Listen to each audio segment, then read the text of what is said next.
Déjeme saludar a dos amigos, miembros de esta familia sin censura, que ya están listos para dejar la víbora chillando. Ya llegó el maestro Jaime Hernández, editor de La Jornada Sin Fronteras, fundador y conductor de espacios en su canal de YouTube No Apto para Cínicos, miembro de esta familia sin censura. ¿Cómo estás, Jaime? Te saludo con mucho gusto.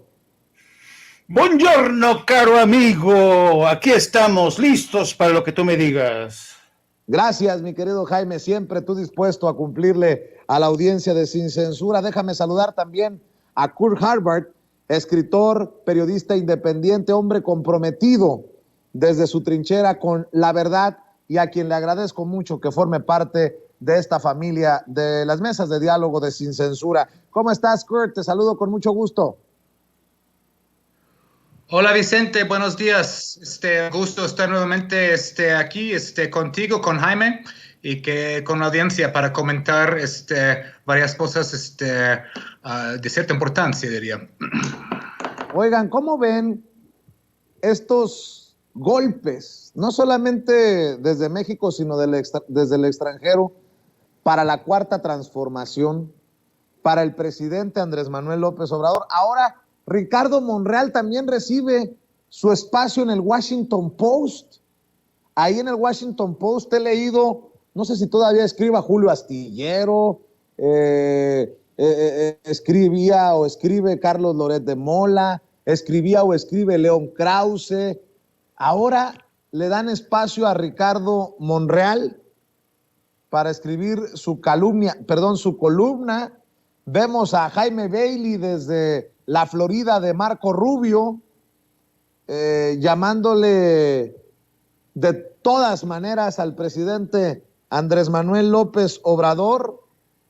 Por cierto, también sin relación a López Obrador, pero un personaje que ha señalado el presidente de México en diferentes ocasiones, Ted Cruz, tirándole con todo a la izquierda latinoamericana, hablando de este marxismo al que tanto le tiene miedo Ted Cruz por la victoria de Gustavo Petro y su toma de protesta en Colombia.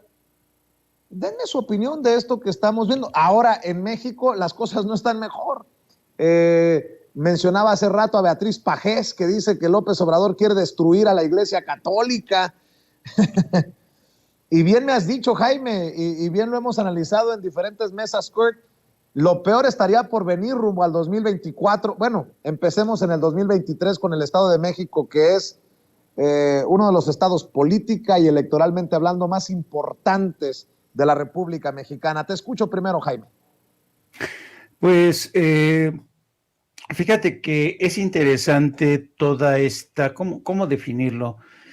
Esta panoplia de medios, voces que han comenzado a bailar. Primero me quiero referir a la sección del Washington Post. Tú sabes que la sección en español del Washington Post surgió como la iniciativa de esta sección del Washington Post en español surgió como una iniciativa para realmente lanzar al Washington Post al mundo hispano, porque la intención de Jeff Bezos es convertir a Washington Post en un periódico global. El problema es en quién dejó las manos este proceso. La sección en español de opinión del Washington Post comenzó, podría decirse, como una ínsula barataria. No está bajo el control directo de la sección de opinión del Washington Post. Y a raíz de esto fue con el anterior director, ahorita no me acuerdo el nombre del anterior director, que fue un gran director, por cierto, fue el director del Boston Globe, que sacó a relucir el tema de los abusos de los sacerdotes de la Iglesia Católica. Échenme la mano a ver si Kurt se acuerda del nombre de este director, Martin Barón se llamaba, o se llama. Dejó de ser ya director, pero Martí Barón, que fue un excelente periodista, Martí Barón, por cierto, habla fluente el español, creyó que era conveniente lanzar la sección del Washington Post en español y puso en manos de gente vinculada, por ejemplo, de Leoncito Krauss y de gente vinculada al grupo de Claudia X González, el lanzamiento de esta sección que no ha tenido ni tiene supervisión directa del área de opinión del Washington Post. Entonces, este grupete básicamente ha secuestrado esta sección en español del Washington Post y lo ha hecho con el fin de Mael Vallejo. Estuvo con Mael Vallejo. Gracias, Toño.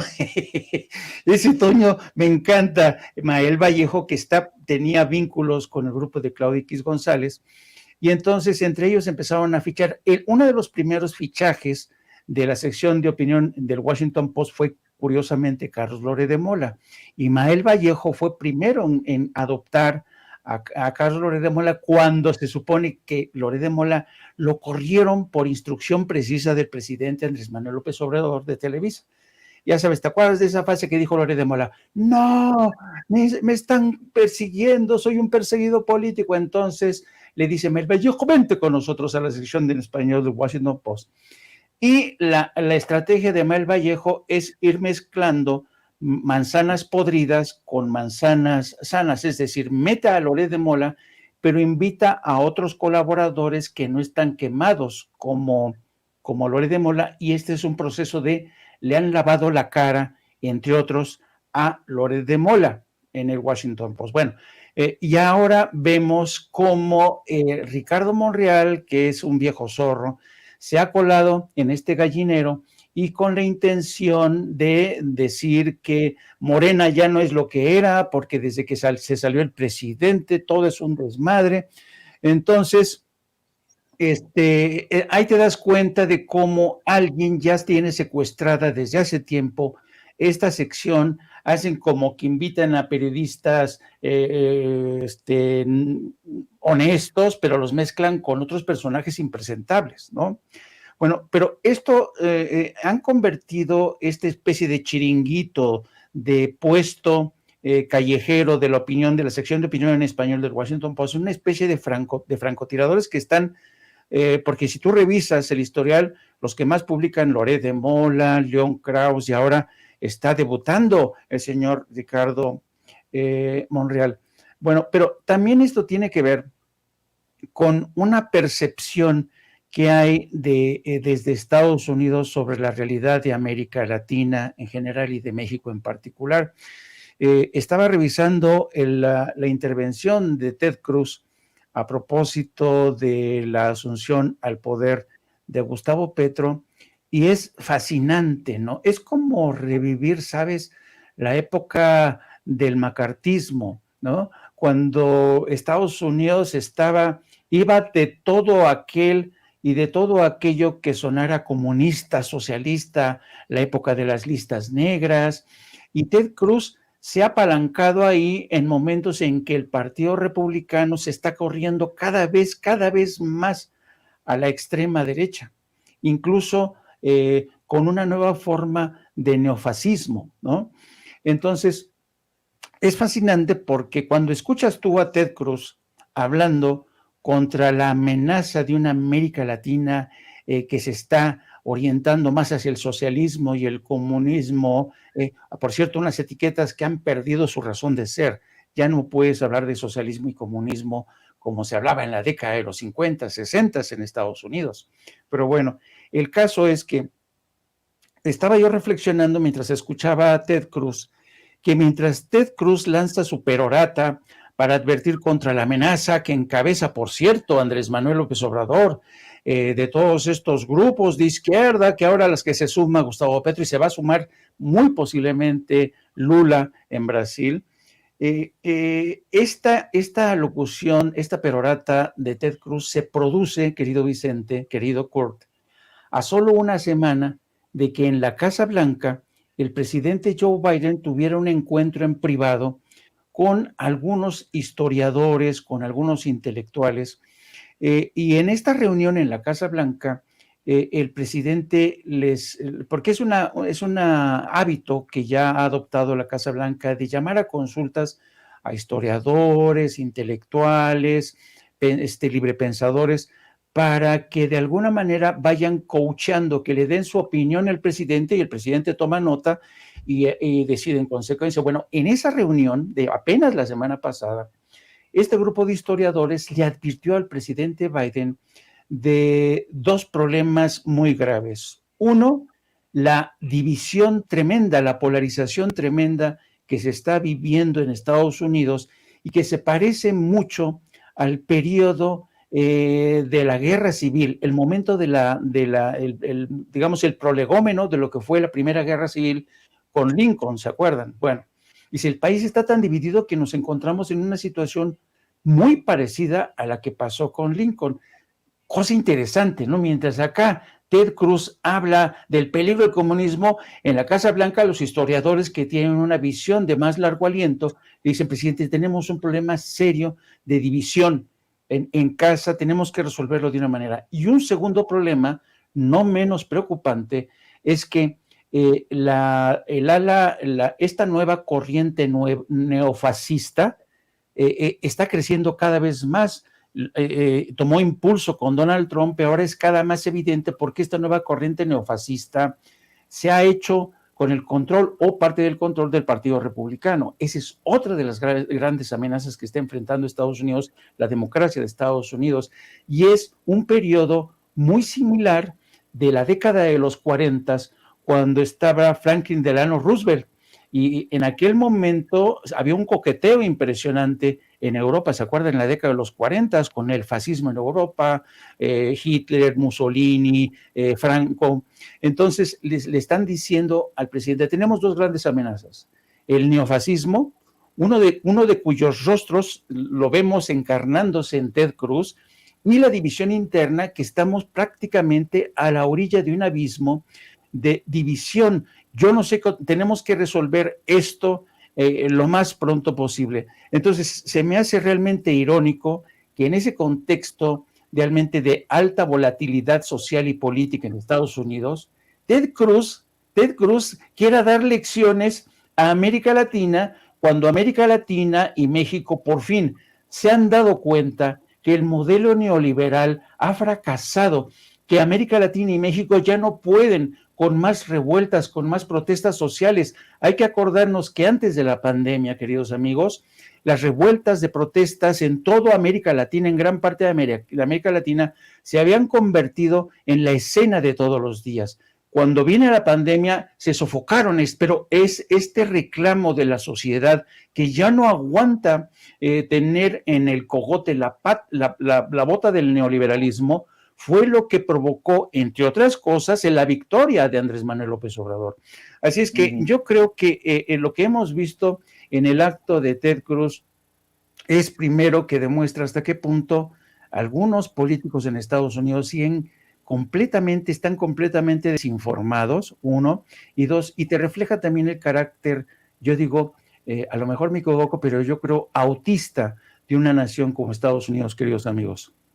Pues, ¿qué te parece si antes de escuchar las opiniones de Kurt Harvard, vemos y escuchamos lo que dijo precisamente en el Senado de Estados Unidos el ultraconservador senador de Texas, Ted Cruz, quien en algún momento incluso aspiró a la candidatura republicana a la presidencia de aquel país? We don't support Marxists in Latin America, and any leftist leader who chooses socialism will be held accountable by the United States. Already, 9 governments across South America, Central America, and the Caribbean are controlled by socialists. All of these governments, with only one exception, are also overtly and ideologically anti-American. Colombia will become the 10th government in the region controlled by the hard left when the country's new president, Gustavo Petro, will take office. I am deeply bueno, worried. Pues ahí están las declaraciones de Ted Cruz hablando de una línea antiimperialista de Latinoamérica, y creo que no se equivoca Ted Cruz en eso, pero echándole leña al fuego a esta narrativa de la izquierda contra la derecha, de Estados Unidos contra los rebeldes revolucionarios que quieren quemar llantas y tirar piedras desde la izquierda en América Latina. Kurt Harvard, voy a escuchar tus opiniones después de decir que también he encontrado que a esta campañita contra el gobierno del presidente Andrés Manuel López Obrador desde el extranjero podemos sumar ya al New York Times, ayer nos lo decía Jaime Hernández, y Jorge Ramos, el conductor estrella de Univisión, el reconocido como uno de los personajes con más influencia en los medios de comunicación en español. Creo que ya se le acabó el corrido, pero dice Jorge Ramos ayer, hoy en el New York Times, a pesar de negarlo, persiste la tortura en la policía de la Ciudad de México. Aquí el reporte de Steve Fisher y no sé quién más, como si fuera verdad, como si no pudiéramos poner en entredicho o cuestionar los reportes del New York Times, de las vacas sagradas del New York Times y del Washington Post. Jorge Ramos hoy escribe, el problema no es únicamente la rápida y masiva militarización de México. El punto es que esa militarización ni siquiera ha dado resultados contra el crimen y los cárteles. El gobierno de López Obrador está a punto de convertirse en el más violento de la historia moderna. Y a esto súmenle lo que escribe el periódico El País de España. El presidente López Obrador ha anunciado la trasvase de la Guardia Nacional a la Secretaría de la Defensa vía decreto negando la naturaleza civil del cuerpo, aprobada por unanimidad en el Senado mexicano hace 3 años. Y súmenle algo que también retuitea Jorge Ramos. Amnistía Internacional dice, lamentamos la declaración hecha por el presidente López Obrador sobre el acuerdo para que la Guardia Nacional dependa de la Sedena, atentando contra las facultades constitucionales del Poder Legislativo y perpetuando el enfoque de militarizar la seguridad pública. Espero no ser yo el exagerado Kurt Harvard, pero todo esto, yo nada más pregunto, pues ¿cuánto cuesta? Ha de ser una campaña muy, muy costosa y ni siquiera en pesos, en dólares, mi querido Kurt. Bueno, hay mucho que comentar ahí, desempacar, digamos, Vicente. Quiero empezar con el asunto del Washington Post, que Jaime ya comentó en mucho detalle, ¿no? Tenemos que recordar que Washington Post, pues, ¿quién es el dueño, no? Es Jeff Bezos, uno de los hombres más ricos del mundo, dueño de Amazon, que ahora está enfrentando pues toda una ola de pues sindicalización en Estados Unidos ya. Está a la defensiva en ese respecto, ¿no? Y frente a esas críticas, ¿no? De que New York Times y Washington Post solo tienen comentaristas de derecha, ¿no? Incluso yo lo he señalado en un artículo en Jacobin, ¿no? Como los think tanks y los institutos en Estados Unidos van pasando corresponsales y personas para comentar a esos periódicos. Pues Ricardo Monreal sirve una función muy precisa, ¿no?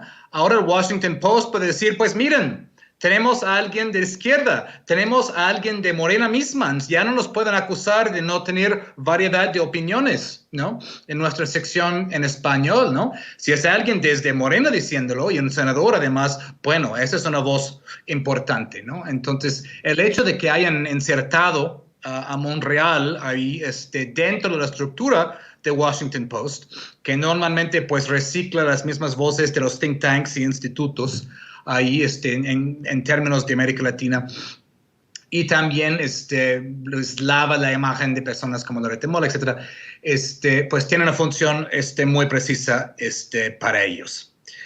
Eso dicho, vaya, pues hablemos un poco del desvarío de Ted Cruz. Pues esto me da mucho gusto verlo, ¿no? No por lo que haya dicho Cruz, que son disparates en un sentido mayor, sino que para mí refleja cierta impotencia, ¿no? Por parte de la estructura, pues, digamos, todo imperial, ante esta segunda ola de gobiernos progresistas en América Latina, ¿no? Recordemos, la segunda ola, lo que está pasando ahorita en América Latina, no son las mismas circunstancias que vimos en la primera ola de la Marea Rosa en los 2000, ¿no? Ahora vemos a un Estados Unidos, aunque sigue siendo una superpotencia, pues relativamente más debilitada en varios sentidos, vemos en América Latina ahora que en términos generales no depende de Estados Unidos como lo hacía hace 10, 15 años. Ahora, con excepción de México y 2 o 3 más países, el socio de comercio más grande para esos países es China, por bien o por mal, ¿no?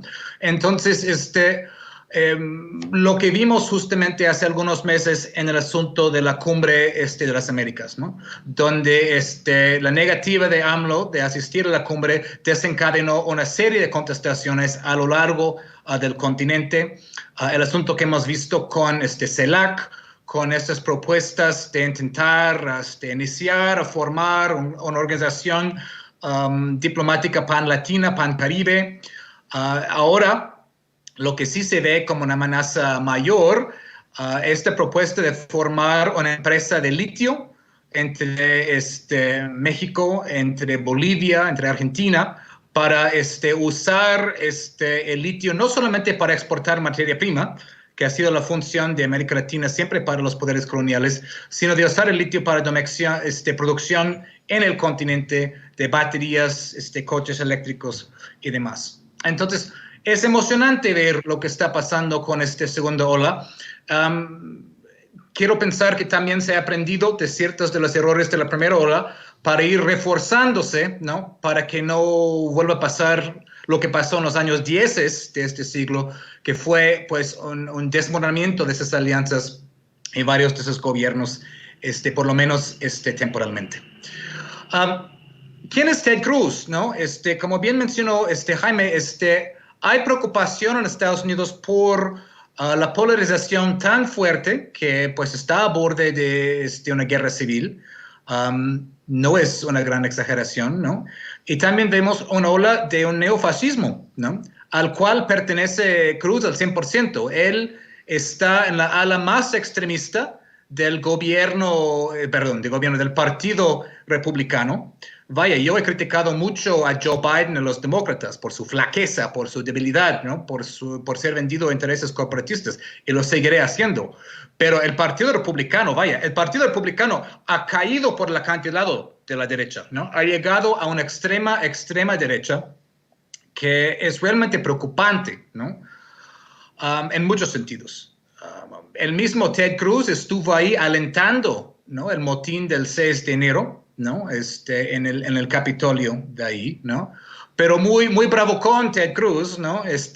Cuando hubo apagones en Texas, ¿no? Cuando hubo la gran crisis energética en Texas, que también afectó al norte de México el año pasado, pues él se largó a Cancún, ¿no? Es decir, él, el gran bravucón, el gran hablador, cuando realmente hay una gran crisis que enfrentar, pues él se va. Y curiosamente va a México. Va a Cancún ahí a pasar sus vacaciones como si fuera otro spring breaker más, ¿no? Y otro punto al respecto, muestra que Estados Unidos, o por lo menos esta ala, ¿no? Que representa Ted Cruz, y no es pequeña, ¿no? Sencillamente no está viendo lo que está pasando en América Latina. No está viendo, no está percibiendo lo que está pasando, ¿no? Él está viendo con los lentes de hace 1 o 2 generaciones, ¿no? Está en su desvarío, ¿no? Algunos que me comentaron mi post en Twitter hablaron como un tipo de cuadri de Estados Unidos, ¿no? Está hablando de marxista, leninista, narcoterrorista, es decir, es un desvarío, no es un análisis serio, ¿no? No es un comentario serio, es un sencillo desvarío, ¿no? Intenta juntar todo lo que está pasando en el continente, que son dinámicas muy pues, diferentes y variadas entre sí. Cada país tiene su dinámica en particular, ¿no? Es decir, nada más, todo junto, ¿no? A raíz de lo que está pasando con la toma de posesión de Petro en Colombia, como un marxismo, leninismo, narco, es decir, cualquier etiqueta, nada más intenta poner en la misma sopa. Y todos son antiestadounidenses. De hecho, no todos en América Latina son antiestadounidenses. Están ante esta actitud de Ted Cruz, ¿no? No están en contra de Estados Unidos necesariamente, están en contra de esta actitud imperialista, arrogante, ignorante, desinformada de Ted Cruz, ¿no? Que obviamente muestra un desconocimiento total de lo que está pasando en un gran continente, ¿no? Con muchas dinámicas, muchas fuerzas, ¿no? Y muchas cosas en juego ahí. Y luego llega a su gran amenaza, ¿no? Está ahí con casi el puño sobre el podio. Cualquier persona que escoja el socialismo tendrá que rendir cuentas a Estados Unidos. No importa que sea un gobierno democrático, no importa que represente la voluntad popular, no importa que en muchos casos es una reacción a agresiones cometidas por Estados Unidos en el pasado. Veamos el caso de Colombia, ¿no? El Plan Colombia, ¿no? Que desplegó Estados Unidos en Colombia, autorizado por, con la autoría, más bien, de Joe Biden, senador en su momento. Joe Biden era uno de los autores del Plan Colombia. La militarización ahí, poner bases de Estados Unidos en todas partes, el desplazamiento de millones de personas, la desaparición de personas, los abusos de sucesivos presidentes que estuvieron en el bolsillo de Estados Unidos. Es decir, esa parte no cuenta. Esa parte no cuenta. Lo único que cuenta es que hayan escogido el socialismo, ¿no? Entonces es casi cómico la manera que ven América Latina. Ven América Latina como una caricatura de marxistas-leninistas de hace 2 generaciones, todos con la bandera anti-estadounidense, ¿no? Básicamente Cruz está diciendo hay que hacer un golpe en todo el continente. Así, golpe a todos, ¿no? Un poco Elon Musk. Podemos hacer golpes contra quienes queramos, a todos. Pero vaya, Estados Unidos no está en condiciones de hacer eso como antes. No es la misma situación. Y la primera ola de María Rosa no es la misma situación del Plan Cóndor de los 70s. No es la misma situación, ¿no? Cuando Henry Kissinger podía decir a Videla en Argentina, lo que haya que hacer, hazlo rápido, ¿no? Hazlo rápido, mata a todos los disidentes, mata a los intelectuales, mata a la gente de cultura, pero hazlo rápido, ¿no? Antes de que la opinión pública pudiera reaccionar. Ya no somos los mismos, ¿no? Ya no somos los mismos, ¿no? Trump quería derrocar a Maduro en 2019, fracasó, ¿no? Estamos viendo las desaventuras de Estados Unidos en países desde Afganistán, donde fueron derrotados por el Talibán, hasta Irak, hasta Siria, hasta Libia y demás, ¿no? Y como comentó Jaime, y termino con este punto, Estados Unidos está enfrentando fisuras muy fuertes dentro del país, ¿no? Es decir, la paz social dentro de Estados Unidos, siempre, porque es un país que genera mucha riqueza, ¿no? En cuanto a PIB, por lo menos.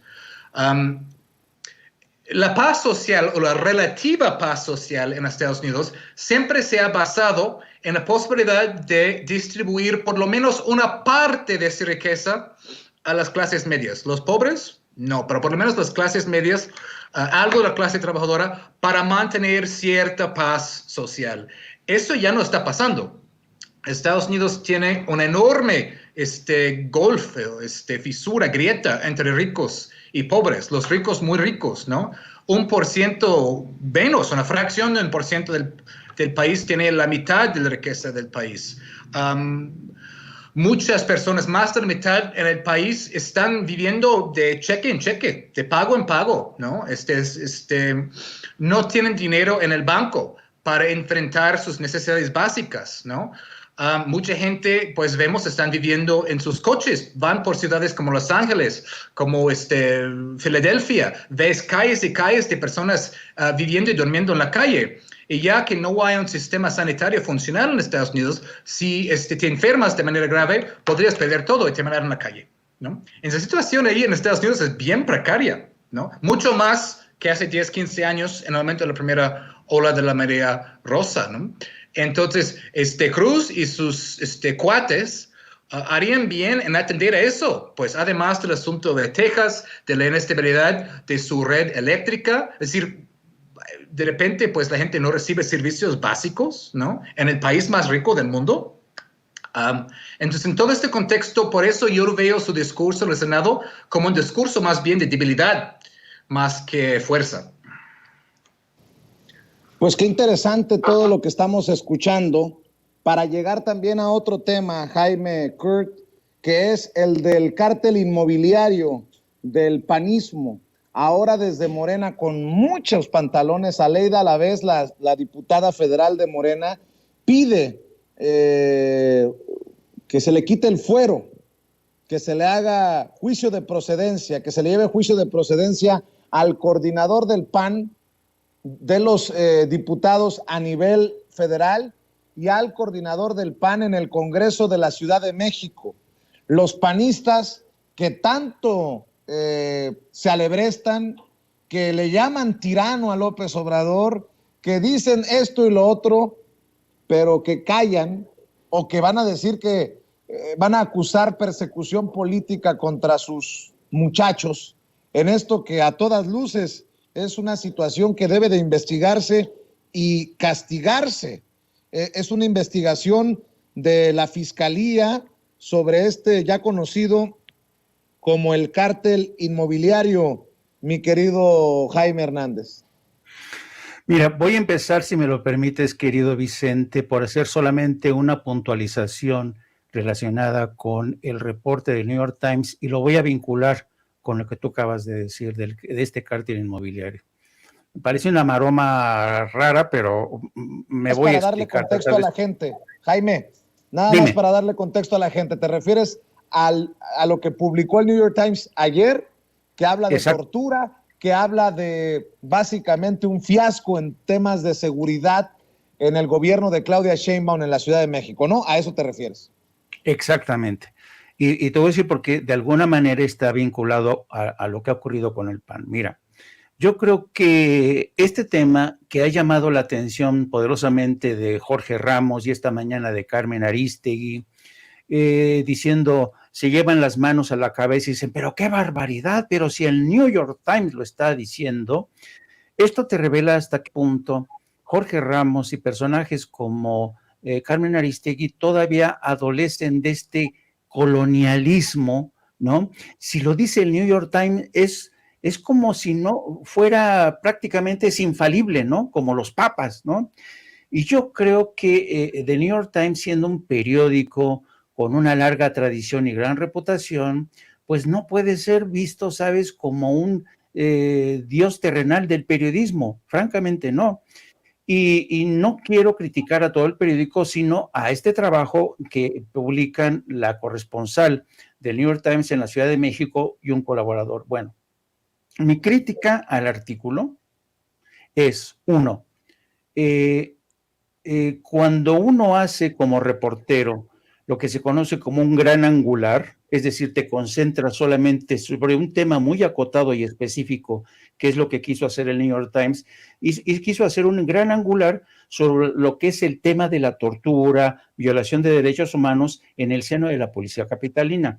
Algo que no quiero rebatir, no lo voy a rebatir, porque sabemos que la limpieza de la policía capitalina es un proceso largo. Nadie va a negar que hay manzanas podridas en el seno de la policía capitalina, pero está en proceso justamente de erradicarlos. Pero donde voy es a lo siguiente, querido Vicente. Si revisas tú el artículo, yo lo revisé cuidadosamente, te das cuenta que en ningún momento hay ni un solo párrafo, y hubiera bastado un solo párrafo para decir, bueno, ok, siguen estas torturas, pero en abril pasado, la propia jefa de gobierno y el jefe de la policía, Omar Harfuch, dieron a conocer por primera vez cifras que hablan de un abatimiento espectacular de lo que son homicidios y el robo de automóviles, que son francamente cifras muy alentadoras. ¿Que ya se resolvió todo? No, pero van por buen camino. Pero lo que hace, primero, no menciona para nada absolutamente los resultados finales, que es los que cuentan en términos de seguridad ciudadana para todos nosotros.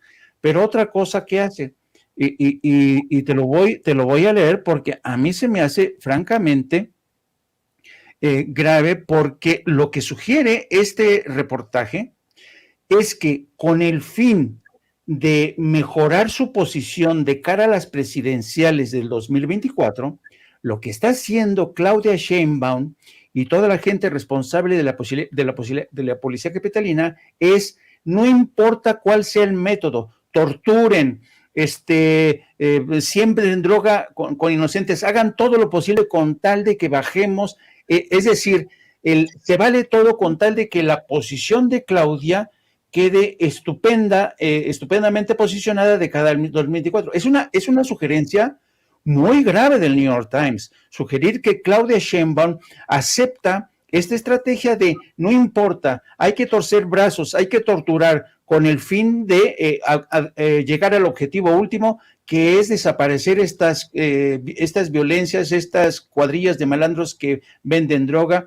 Y esto no es así, querido Vicente. Yo no veo, francamente, a Claudia Sheinbaum dándole la bendición a este tipo de tácticas de tortura. Yo no lo veo, no lo veo, pero el New York Times lo sugiere. Ahora, tú te recuerdas que cuando, durante la época del PRI, la presidencia de José López Portillo, ¿quién estaba como jefe de gobierno de la policía en la Ciudad de México? El Negro Durazo. El Negro Durazo lo que hacía no solamente era torturar, desaparecía, asesinaba a los malandros, a los que asaltaban casas, a los que robaban, los capturaba, porque los conocía a todos. Él mismo era un malandro. Entonces, él los desaparecía. Ya la gente no se acuerda de esa época, que fue una época terrible bajo la presidencia de López Portillo. Había mucha tranquilidad en la Ciudad de México, sí, pero había tremenda matazón de delincuentes. Eso ya no se hace. Y también hay otro factor interesante, que ahora cualquiera puede presentar una denuncia ante la Comisión Nacional de Derechos Humanos, algo que antes no se hacía. Entonces, a lo que voy es a lo siguiente para vincularlo con el tema del PAN. Casi siempre la gente del PAN y del PRI se remiten a este presente calamitoso, ¿no? No, el presidente lo está haciendo todo mal en materia de seguridad. Vean ustedes, torturan aquí en la Ciudad de México, lo dice el New York Times, ¿no? Pero no se detienen en el pasado, en los asesinatos que patrocinaba el PRI en la Ciudad de México o que le daba su bendición, y ahora este cártel inmobiliario. Se dan golpes de pecho, pero han cometido los peores atropellos. Es una etapa de corrupción realmente siniestra, y el cártel inmobiliario es culpable de muchísimas cosas, de estafas, robo de terrenos, falsificación de documentos. No, si tú te asomas a ese pozo de corrupción de lo que ha sido el cártel inmobiliario, es realmente putrefacto. Entonces yo creo que sí que tiene que haber una mayor investigación, se tienen que esclarecer las responsabilidades, porque para el PAN y el PRI es muy cómodo mirar el presente solamente y decir, ven, está torturando policías, pero ellos no se acuerdan del pasado. Ellos no les interesa el pasado, les interesa el presente, donde todo les parece mal y donde todo lo quieren criticar, querido Vicente. Pues qué interesante que lo estás planteando, porque no hay coincidencias, tampoco en el periodismo hay coincidencias. Qué casualidad que buscan este golpe desde el New York Times contra la autoridad en el gobierno de Claudia Sheinbaum, que es el gobierno, es la autoridad, al fin y al cabo, la fiscalía, la que estaría yendo contra estos del cártel inmobiliario, del que forman parte estos panistas. Kurt Harvard, también escucho tus opiniones. Sí, Vicente, vaya, el New York Times tiene su gran historial con cosas así. Y estoy muy de acuerdo con eso de que ese tipo de arrodillarse frente al New York Times, sí, efectivamente es una actitud colonial, ¿no? Justo cuando muchas personas hacen críticas muy acertadas, ¿no? Acerca de la manera en que los New York Times distorsionan notas, sobre todo en cuanto a seguridad. Ahorita mismo en Estados Unidos, ¿no? El New York Times, entre otros medios, pero New York Times, está muy a favor de esos asuntos de seguridad y aumentar números de policías, ¿no? Y todo eso. Y siempre usan el marco de que más policías y todo eso va a crear automáticamente mayor seguridad, cuando sabemos muy bien lo que ha hecho las policías en muchas ciudades de Estados Unidos, ¿no? Y han sido criticados muy puntualmente por distorsionar temas en y otros ahí. Entonces, no sé de dónde viene la idea que New York Times haga periodismo ahí objetivo y limpio. No lo hace y nunca lo ha hecho, ¿no? Siempre hay un interés atrás. Esto a mí me parece, este artículo, como el primer salvo ahí de la guerra contra Sheinbaum, que solo va a aumentar de aquí a 2024, porque es una de las candidatas más fuertes de Morena y además una de las candidatas más progresistas, ¿no? Entonces, eso nunca va a ser del agrado del New York Times ni nada del periodismo de establishment de ahí. Además, este tipo de notas, pues, sirve una función para el público, ¿no? Sirve esta función de, pues, alimentar la imagen entre el público estadounidense que México es un caos, México salvaje, ¿no? Le encantan jugar este juego del México salvaje, ¿no? Entre la lectoría de los periódicos, ¿no? Acerca de México bárbaro, ¿no? La América Latina bárbara, ¿no? Etcétera, etcétera, etcétera, ¿no? Vaya, que sigue habiendo corrupción, abusos entre la policía capitalina, no me sorprende. No me sorprende. Es decir, es un asunto ahí con las corporaciones policíacas a varios niveles, ¿no? Justamente por eso, pues, hubo esta idea de recurrirse a la Guardia Nacional, ¿no? Que hay que seguir el debate de eso, pero no con las opiniones de los que en su momento no estuvieron reportando todos los abusos de gobiernos pasados en este respecto, ¿no? Hay una selectividad ahí en eso, ¿no? En cuanto al asunto mobiliario, yo lo veo eso bastante preocupante. El dato que más me llamó la atención de eso, y vaya, hay que siempre precisar que todos son inocentes hasta que se encuentran culpables, ¿no? No estamos adelantándonos, perdón, a los juicios correspondientes, ¿no? Pero si es cierto, estamos hablando de una situación muy conocida, ¿no? De corrupción, amiguismos, en términos de bienes raíces entre gobiernos, ¿no? Como el panismo, ahí antes, ¿no? En esa delegación, en esta alcaldía, perdón, con intereses inmobiliarios, de construcción, de constructoras, ¿no? Algo parecido a lo que vimos con Alito, ¿no? Y es escalofriante pensar que este edificio en cuestión colapsó 9 meses después de inaugurado, ¿no? En una de las ciudades que tiene el mayor grado de sismicidad en el mundo, ¿no? Es decir, ese tipo de corrupción mata. La corrupción mata, ¿no? Enriquece a algunos, ¿no?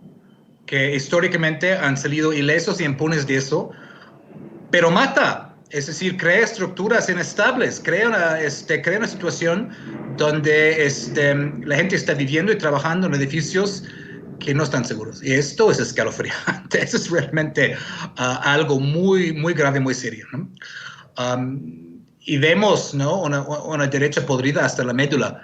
Y mucha de esta corrupción ha ido por medio de constructoras y bienes raíces. Esto ha sido siempre, siempre, siempre la fuente de corrupción y riquezas ilícitas. Vimos el caso incluso de, otra vez, el presunto caso de Ricardo Anaya con sus transacciones de bienes raíces, ¿no?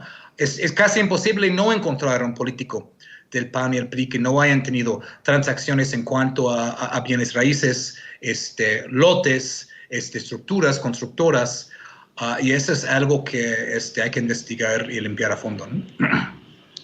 Así es.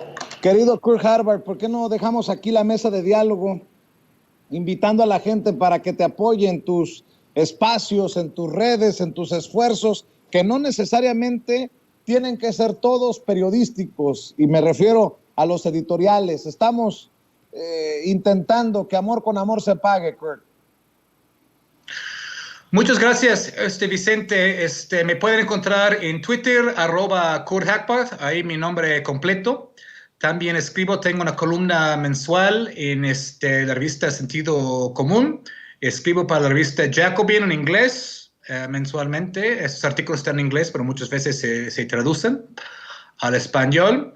Y como bien mencionas, Vicente, también tenemos un editorial, editorial Matanga Taller Editorial, porque también hay una parte que también hace encuadernación y restauración de libros y también publicación de literatura oaxaqueña, no solo cuento y novela. Ahí estamos en Instagram y en Facebook, Matanga Taller Editorial, con pues esto de recordatorio de apoyar a las editoriales independientes frente a las multinacionales, y que cualquier proyecto político de izquierda también tiene que tener vínculos frescos y constantes con la cultura. Entonces, con eso pues me despido. Te agradezco mucho, Kurt, por llegar a la cita con la audiencia de Sin Censura. Maestro Jaime Hernández, tú también ya te preparas para salir al ruedo en No Apto para Cínicos. Hay que invitar a la gente para que se siga sumando a tus esfuerzos. Gracias, Vicente. Un saludo a Kurt, también le mando un abrazo. Muchas gracias, querido Vicente. Pues sí, los invito que dentro ya de casi hora y media vamos a estar al aire en No Apto para Cínicos. Arrancamos a las 14 horas. Hoy vamos a abundar también en este tema de esta visión tan aldeana y pueblerina que muchos tienen en México acerca del New York Times, y esta crítica realmente tan destemplada, tan injusta, o tan grosera contra la jefa de gobierno. También vamos a hablar de cómo Estados Unidos está copiando la misma estrategia de México para reducir el precio de los combustibles, algo muy interesante. También les pido que me sigan a través de nuestras redes sociales, @Jaime Journo, y también a través de la sección de la Jornada Sin Fronteras, donde hoy llevamos un reportaje muy interesante sobre el esclavismo en el campo mexicano. Algunas empresas de Estados Unidos han encontrado que es mucho más fácil alquilar terrenos para cultivar, y tienen a los jornaleros, a los campesinos, básicamente en un régimen de semiesclavitud. Así es que muchas gracias, don Vicente, y nos vemos más tarde. Claro que sí, les mando un abrazo. Gracias, Kurt Harvard. Gracias, Jaime. Los abrazo a la distancia y nos vemos en la próxima mesa de diálogo, o más al rato en el caso del querido Jaime Hernández en Sin Censura Nocturno. Amigos, amigas, regresamos en breve, pero mientras seguimos hablando sin pelos en la lengua, sin censura, usted puede suscribirse a nuestros 3 principales canales en YouTube. Sin Censura Media, en donde tenemos más de 1,600,000 suscriptores, Sin Censura TV, en donde tenemos más de 1 millón de suscriptores, y en Sin Censura Presenta, en donde queremos llegar muy pronto a los 100,000 suscriptores. Si usted ya está inscrito en Sin Censura Media, suscríbase en Sin Censura TV. Si ya está suscrito en Sin Censura TV y Sin Censura Media, suscríbase a Sin Censura Presenta. Recuerde que es gratis, no tiene que sacar un solo centavo de su bolsillo para apoyarnos. Dele clic en la campanita para que los señores y señoras de YouTube envíen las notificaciones cuando estemos transmitiendo en vivo y en directo o estemos subiendo videos. También nos puede seguir en Twitter en @Vicente Serrano y hasta en Instagram. Ojo, también estamos en Instagram. Son nuestras redes sociales y con el apoyo de ustedes seguimos creciendo, porque con ustedes todo, sin ustedes nada.